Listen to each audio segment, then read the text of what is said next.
ہمارے معاشرے میں ہر آدمی ہمیں پریشان نظر آتا ہے۔ ہر بندہ اپنے چہرے پر بجائے اس کے کہ وہ مسکراہٹ لے کر چلے پھرے، وہ غمگین، پریشان، حیران و ششدرہ نظر آتا ہے۔ اگر اس سے اس کی حیرانی کی وجہ پوچھی جائے تو یہی بتاتا ہے، میں اس وجہ سے پریشان ہوں کہ حالات اتنے دیگرگوں ہیں، کوئی پوچھنے والا نہیں ہے۔ ہر بندہ اپنے کاروبار کی بدحالی کا ذکر کرتا نظر آتا ہے، یہی کہتا ہے حالات بہت ماڑے ہیں، حالات بہت گئے گزرے ہو گئے ہیں، بہت مہنگائی ہے۔ اور یہ بات بھی ٹھیک ہے۔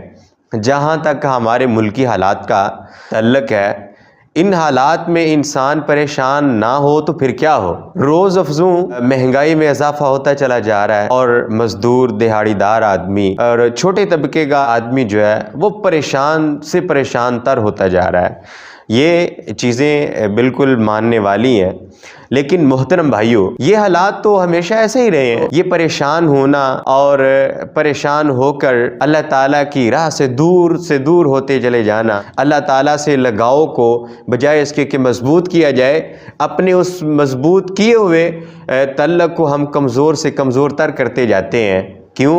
جب ہم یہ جملہ زبان سے نکالتے ہیں کہ بڑے پریشان ہیں، کوئی سننے والا نہیں، کوئی ہمارا پرسان حال نہیں، تو یقین جانیں ان جملوں میں وہ جو اللہ تعالیٰ کا توکل تھا، وہ جو بھروسہ تھا، وہ جو یقین اور تیقن کی فضا تھی، وہ تو غائب ہو گئی، وہ تو چلی گئی۔ ہم اللہ تعالیٰ سے توکل کا راستہ، توکل کا تعلق چھوڑ دیتے ہیں۔ رسول اکرم صلی اللہ علیہ وآلہ وسلم نے خوش رہنے کا، جیسی بھی حالات ہوں، نبی علیہ السلام کے جو فرامین ہیں وہ تو ہمارے لیے تریاق ہیں کہ ہم اپنی زندگی کو خوبصورت سے خوبصورت بنا لیں۔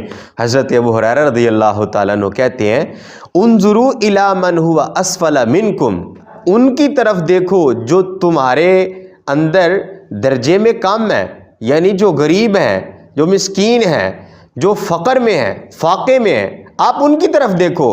ولا تنظروا الی من هو فوقکم، جو درجوں میں، جو روزی میں، جو مال و دولت میں آپ سے اوپر ہیں، ان کی طرف نہ دیکھو۔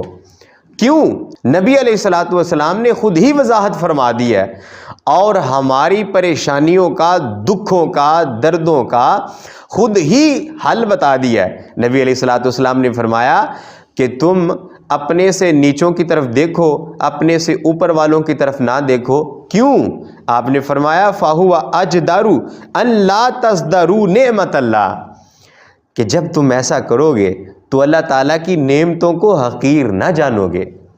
ویسے بھی پریشان آدمی کیوں ہو؟ نبی علیہ السلام نے فرمایا ہے، سنن نسائی کی روایت ہے، اگر انسان الحمدللہ پڑھتا رہتا ہے تو یہ الحمدللہ، یہ دو الفاظ اور دو الفاظ کا یہ ایک جملہ انسان کے ترازو کو بھر دیتا ہے۔ اگر ہم چاہتے ہیں کہ ہمارا ترازو بھی بھر جائے، میں تو یہاں یہ کہوں گا کہ ترازو تو بھرے گا ہی بھرے گا۔ ہم جب یہ شکر کا کلمہ ادا کریں گے تو اللہ تعالیٰ وہ جو وعدہ کرتا ہے، لَإِن شَكَرْتُمْ لَأَزِيدَنَّكُمْ، اگر تم شکر کرتے آؤ گے تو میں تمہیں اور دیتا چلا جاؤں گا، تم شکر کرو گے میں تمہاری جھولیاں اور بھرتا جاؤں گا۔ جب ہم یہ کریں گے کہ ہم اپنے سے نیچوں کی طرف دیکھیں گے، اپنوں سے اوپر کی طرف نہیں دیکھیں گے، ہم اپنی زبان سے کلمہ الحمدللہ نکالیں گے، اللہ تعالیٰ کا شکر بجا لائیں گے، تو پھر کاہے کو ہمیں پریشانی آئے گی؟